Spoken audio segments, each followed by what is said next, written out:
I never planned to be rich. In fact, if you had met me 10 years ago, you would have met a girl who wore second-hand shoes, hid in the corners during family dinners, and was told, over and over again, that she wasn't the type to succeed. But life has a strange way of rewriting stories, especially when the people who underestimated you become the ones who can't stand to see you win. It all started last Thanksgiving, at my parents' house, the same living room where I used to sit on the floor while my older brother, Nathan, showed off his expensive gadgets, and my mom would beam with pride. That day, I wasn't planning to stay long. I only came because my aunt had guilt-tripped me into not abandoning family traditions. I remember walking through the door holding a pumpkin pie I baked myself. Everyone else brought nothing. But somehow, I still felt like the outsider. My mother looked me up and down, subtle, judgmental, and said, "Oh, you're actually dressed nice this time." My father didn't even look up from his phone. Typical. I hadn't seen most of them in over a year. It wasn't out of anger, I just couldn't handle being constantly belittled anymore. I was the quiet one, the artsy dreamer, the one who was supposed to fail and come running back for help. Only I never did. As I placed the pie on the counter, my brother Nathan walked in, his arm around his wife, Lexi, a walking Pinterest board. She greeted everyone loudly, like she owned the house. Nathan grinned at me, that same grin he had since we were kids, the "I know something you don't" kind. He leaned close and whispered, "So, still doing your little jewelry thing?" I smiled. "Yeah, still doing it." He chuckled. "Cute." That was the thing, no one in my family ever asked how I was doing. They just assumed. They thought my business was a side hobby that I barely scraped by selling trinkets online. They had no idea that the little jewelry thing had grown into an international authentication firm that worked with collectors, investors, and museums. No one knew that the quiet, invisible daughter had built a net worth in the 8 figures. And I wasn't about to tell them. Not yet. Dinner went as it always did, a performance. My parents bragged about Nathan's new startup, even though it had been failing for months. My mom clapped when he said he might get funding. My dad said, "You've always had that business sense, son."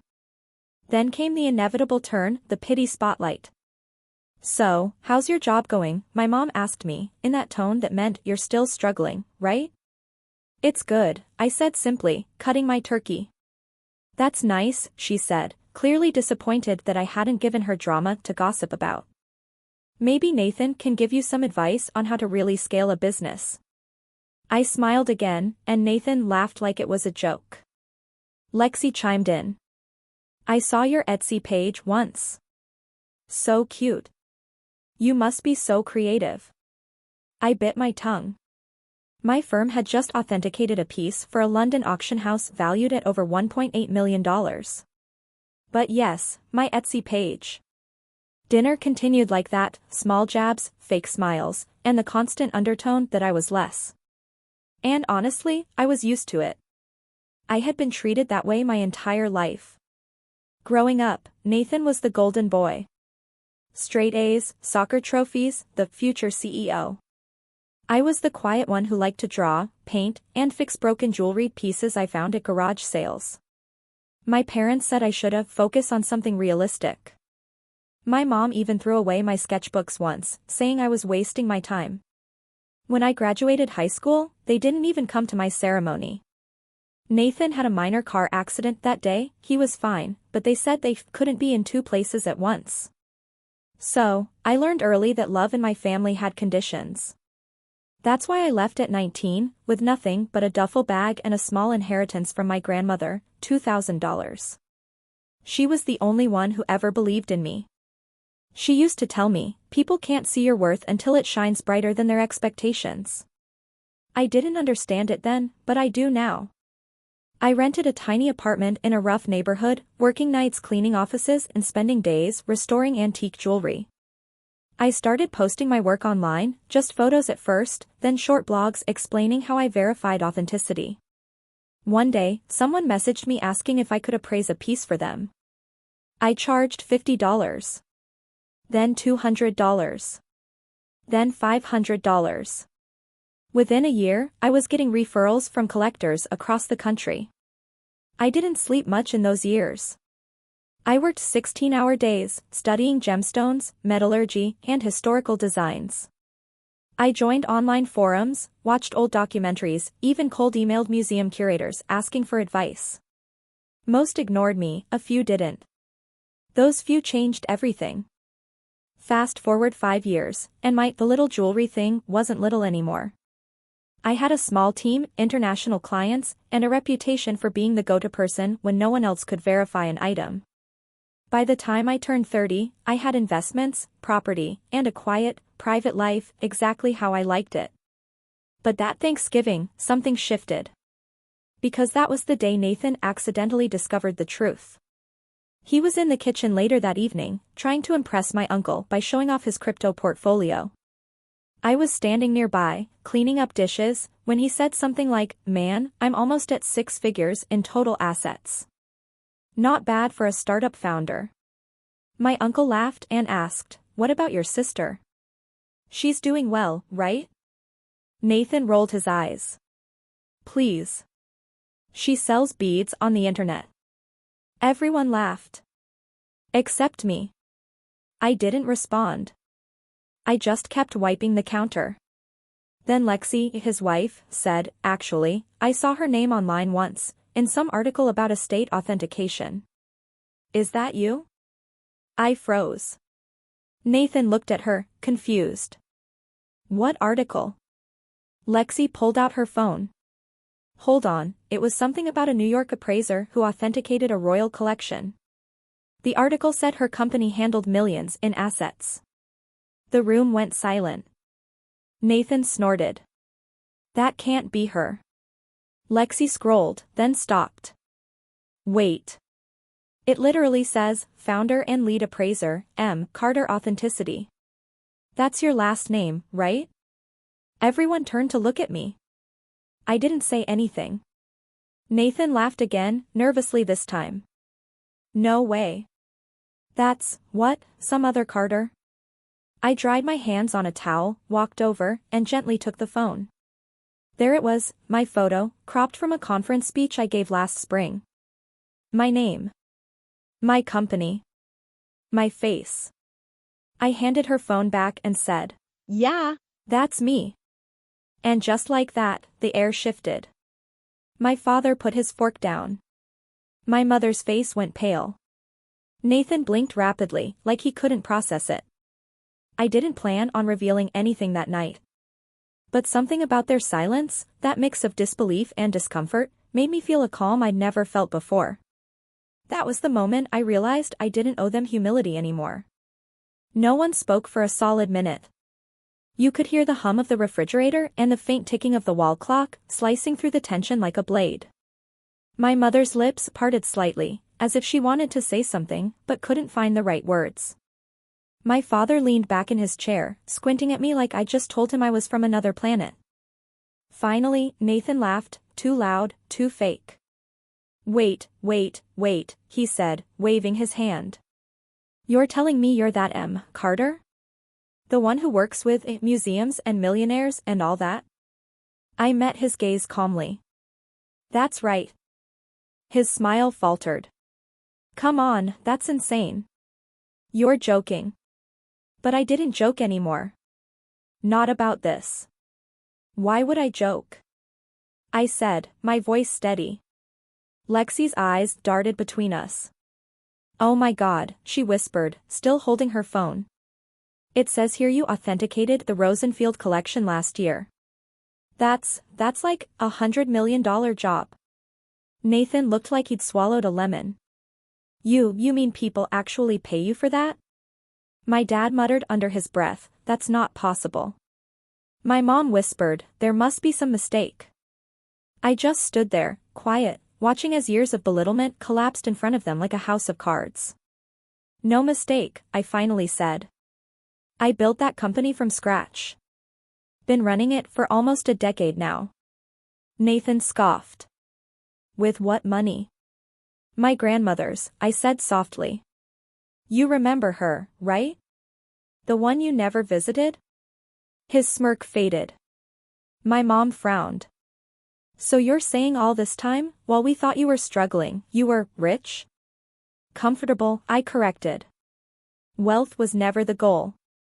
Independence was. The word independence seemed to sting more than rich.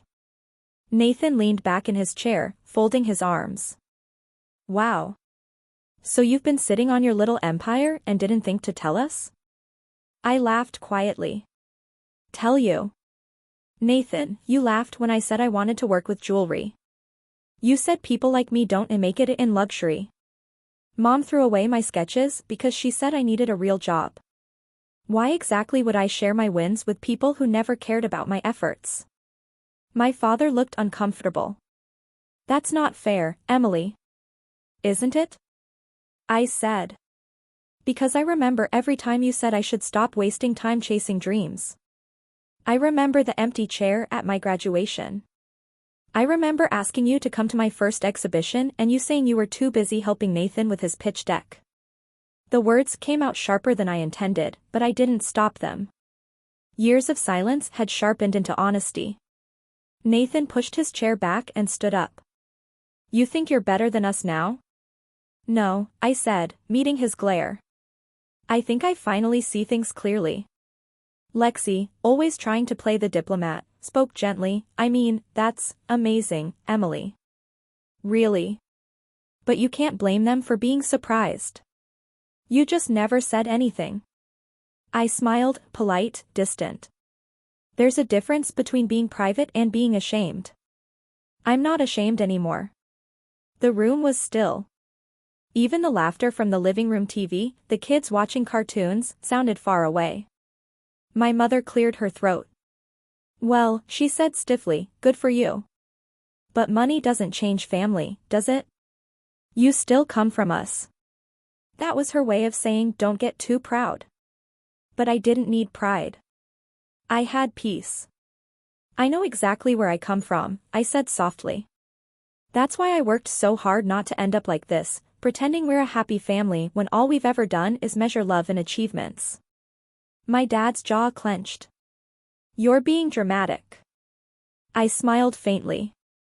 Maybe. Or maybe you just don't like seeing the mirror turned around. Nathan muttered something under his breath and stormed off to the kitchen. I could hear him yanking open cabinets, clattering dishes. Lexi sat frozen, her cheeks flushed. My mother folded her napkin with shaking hands, avoiding my eyes. I should have felt triumphant. Vindicated. But instead, I felt something else, a strange sadness. Because this wasn't how I wanted them to find out. I never wanted it to be about proving myself. I just wanted to be seen. Nathan came back with a drink in hand, smirking again. So, Miss Millionaire, what are you doing here anyway? Slumming it with the peasants? Having dinner with my family, I said. At least that's what I thought this was. He took a sip. You really think all that money makes you different? I met his eyes. It doesn't make me different. It just made me free. That one landed. My aunt, who'd been awkwardly quiet the whole time, finally spoke up. Well, I think it's wonderful, Emily. You worked hard, and you made something of yourself. That's what the American dream is, isn't it? I smiled at her, the only one who ever tried to defend me. Thank you, Aunt Linda. But Nathan wasn't done. You know what I think? I think this is all some big exaggeration. Maybe she got lucky with one job, and now she's acting like she's Rockefeller. Believe whatever makes you feel better, I said calmly. Lexi started scrolling again. Nathan, she was interviewed by Forbes. The color drained from his face. What? She held the screen out to him. Right here. The unlikely expert redefining authenticity in luxury markets. That's definitely her. My father leaned forward. Forbes? My mother whispered, my God. It was almost funny, watching their hierarchy of respect shift in real time, like wealth was the only language they understood. But I wasn't interested in earning their approval. I'd already spent too many years starving for it. So I stood up, grabbed my coat, and said quietly, "Thanks for dinner." My mom blinked. "You're leaving?" "Yes. But it's Thanksgiving." I looked around the table, at the stunned faces, at the half-eaten plates, at the invisible walls that had been there long before I walked in. "No," I said. "It's just another Thursday." As I turned toward the door, Nathan called after me, "You'll regret this. Family's all you've got when things go south." I paused, looked back, and smiled. "Maybe for you. But I built my own foundation. And it doesn't shake when someone else sneezes." The door closed behind me with a soft click, but it sounded like thunder. Outside, the air was cold and sharp, filled with that faint winter smell of burning wood and wet leaves. I walked to my car feeling lighter than I had in years. For the first time, I didn't care if they approved. I didn't need them to. They finally saw me. And now, I could finally see myself, too. But I had no idea that Nathan wasn't done, and that my quiet escape from that dinner table would set off a chain of events that would force every one of them to reveal who they really were. For about 2 weeks after Thanksgiving, the silence from my family was almost eerie. No calls, no texts, nothing but that vacuum of awkwardness that follows when people realize they've lost control of their favorite narrative. I thought that was it. That maybe, finally, they'd leave me alone. But I should have known better. My family never gave up power, they just waited for new ways to take it back. It started small. My mom sent a message one morning.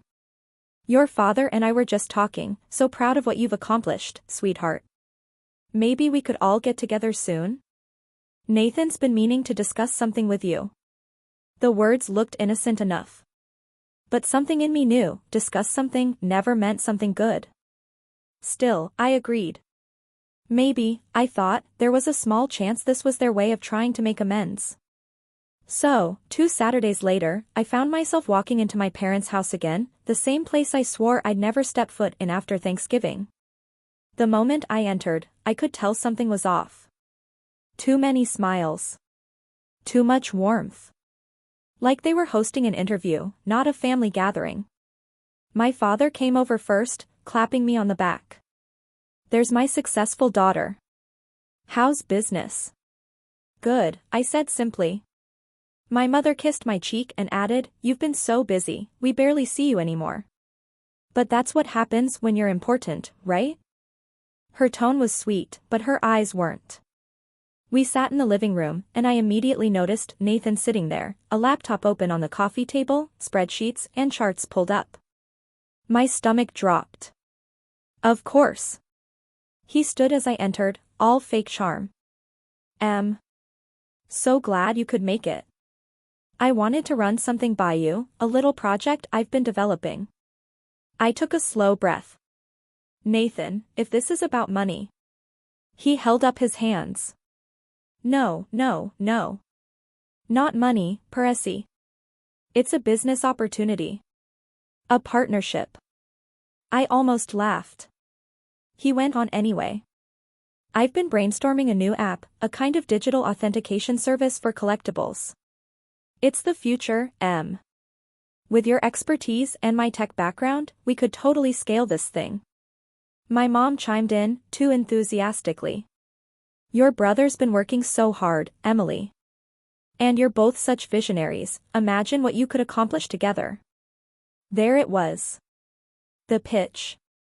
I looked at all of them, their expectant faces, the gleam in Nathan's eyes that wasn't pride but greed, and I realized this wasn't about reconciliation. This was about leverage. "You want me to fund it," I said flatly. Nathan blinked, pretending to laugh it off. "No, I mean, not fund exactly, invest. You'd be a partner. Equal shares." "How much?" I asked. He hesitated. "Well, I've done some projections, and we'd need about 200,000 to get it off the ground." I smiled, that slow, dangerous smile that happens when you finally stop pretending. "You mean I'd need to put in 200,000? Because you don't have it." Nathan's jaw tightened. "You make that in a week, don't you?" My father cleared his throat. Emily, it could be a good way to support your brother. Family helps family. I turned to him. You mean the way family helped me when I needed support? Silence. My mother shifted in her seat. That's not fair. Things were different then. I leaned forward. No, Mom. They were exactly like this. You just didn't think I was worth investing in. The tension in the room thickened like humidity before a storm. Nathan slammed his laptop shut. You don't have to act like you're better than us just because you got lucky. I laughed softly. Luck? You think 12 years of working nights, studying metallurgy, handling auctions, and running a global firm is luck? He opened his mouth, but I didn't let him speak. The only luck I had, I said, was realizing I'd never survive if I kept waiting for this family to believe in me. My mom's voice cracked. We did believe in you. No, I said quietly. You believed I'd fail. That shut her up. Nathan tried again, voice sharp now. You know what? Forget it. You'll regret not helping me. Opportunities don't last forever. I know, I said, standing. That's why I stopped wasting mine here. My father's tone hardened. Don't you walk away from this family. I met his stare evenly. I'm not walking away. I'm just not playing this game anymore. And then, the twist I didn't see coming. Nathan laughed, dark and low. You really think your fancy company makes you untouchable? Because if you do, you're dumber than I thought. I froze. What's that supposed to mean? He leaned back, smirking.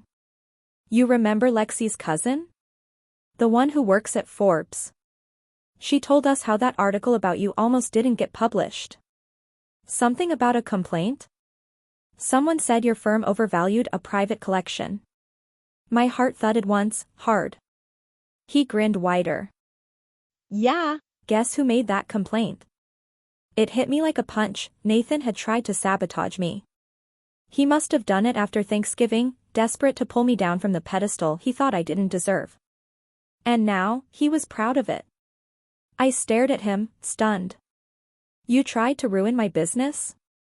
Just leveling the field, he said with a shrug. You think you're the only smart one in this family? My father didn't say a word. My mother didn't even look at me. They just sat there, complicit in their silence. That was the exact moment something inside me finally broke, or maybe, finally healed. I took a slow breath and said, you know what, Nathan? You can have the field. Because I'm done playing in it.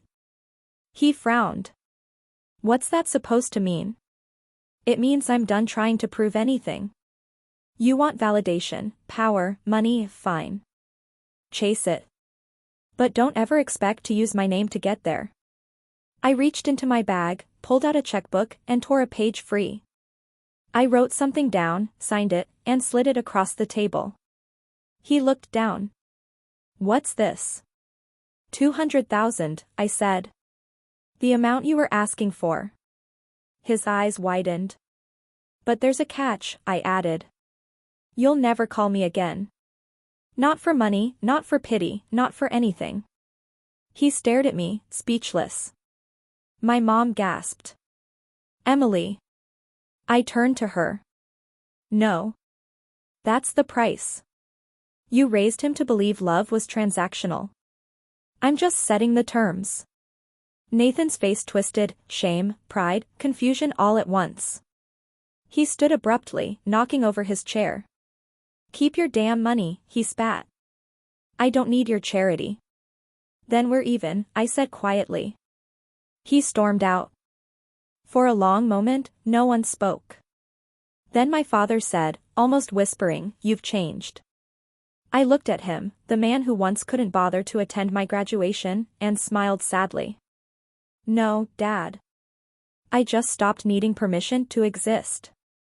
And with that, I left, for the last time. Outside, the evening light was soft, gold spilling over the quiet suburban street. I stood by my car, breathing it all in, the smell of cut grass, the echo of old memories, the ghosts of who I used to be. For the first time, I didn't feel small anymore. Just free. That night, as I drove home under a sky full of stars, I thought it was over. But I was wrong. Because the next day, I got a call that would change everything again, from someone I never thought I'd hear from. The next morning, I woke up to sunlight spilling across my bedroom floor, my phone buzzing against the nightstand. At first, I ignored it. I thought it might be Nathan again, or worse, my mother. But when I finally glanced at the screen, the name made me sit up. Lexi. I hadn't spoken to her since Thanksgiving. And after what happened with Nathan, I couldn't imagine what she'd want. Still, something, maybe curiosity, maybe closure, made me answer. Hello? Her voice on the other end was quiet, almost shaky. Emily? It's me. I hope this isn't a bad time. There was a pause long enough to hear her breathe. I know you probably don't want to hear from me, she continued, but I needed to tell you something. About Nathan. About everything. My stomach tightened. What about him? She hesitated. Then the words came out in a rush, like someone who'd been holding her breath for months. I didn't know how bad things had gotten. I thought he just wanted to impress you. But after that night, he became obsessed, checking news about your company, reading every article, trying to figure out how much you were worth. He said he wanted to prove he could beat you. She swallowed. When he realized he couldn't, he started blaming you for everything that went wrong. Even for losing the investors. I closed my eyes. That sounded exactly like him. I tried to reason with him, she said softly. But he wasn't the same person anymore. He even told me about that complaint, the one he filed to damage your reputation. I begged him to undo it, but he wouldn't. That's when I knew I couldn't stay. There was a silence on the line. Then she added, voice trembling, I left him last week. I'm staying with my sister now. I just wanted you to know I'm sorry, for how I treated you, for the way we laughed at you that night. I was cruel. I thought you were lucky, not realizing you'd earned everything. You didn't deserve that. For a long time, I didn't say anything. Because honestly, I didn't know what to say. I'd carried anger for so long, a quiet, heavy kind of anger that lived in the space between my ribs, and now, hearing her voice break, it didn't feel satisfying anymore. It just felt sad. It's okay, I said finally. You don't owe me an apology. Yes, I do, she whispered. You were the only genuine one in that family. And I helped make you the villain. I just wanted you to know, Nathan's facing the consequences now. And maybe that's what he needs to finally grow up. Her voice cracked again. I just hope it's not too late for him. I took a deep breath. People change when they have to, I said quietly. Sometimes hitting bottom is the only way to find the ground again. She sniffled. You always had more grace than the rest of us. I smiled faintly. No. I just had to learn it the hard way. We talked a little longer, not about money or business, but about life.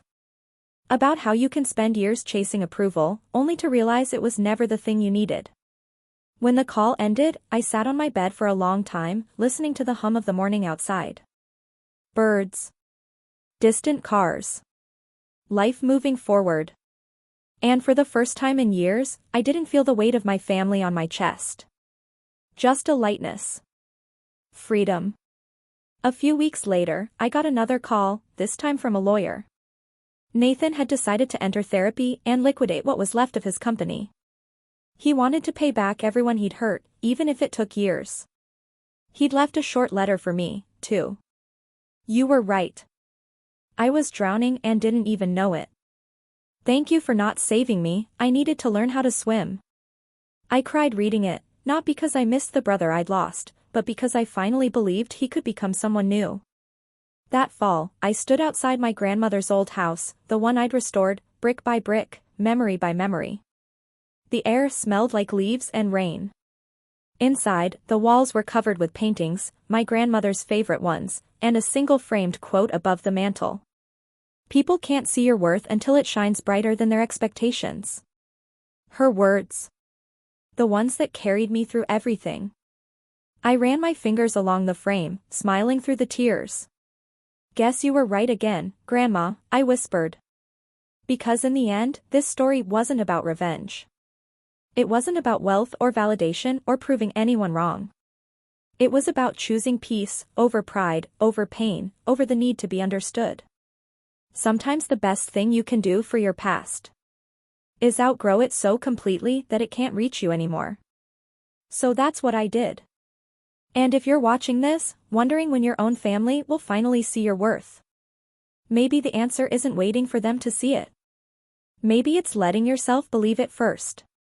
Because the day they finally see you won't matter half as much as the day you finally do. If this story hit a little too close to home, you're not alone. And if you enjoyed this story and want to see more narratives like this, don't forget to subscribe to the channel and hit the notification bell so you never miss a new video. Leave a like if the story kept you hooked until the end, and share it with someone who also loves stories about family, relationships, revenge, business, and resilience. I'll see you in the next video with another incredible story. See you then.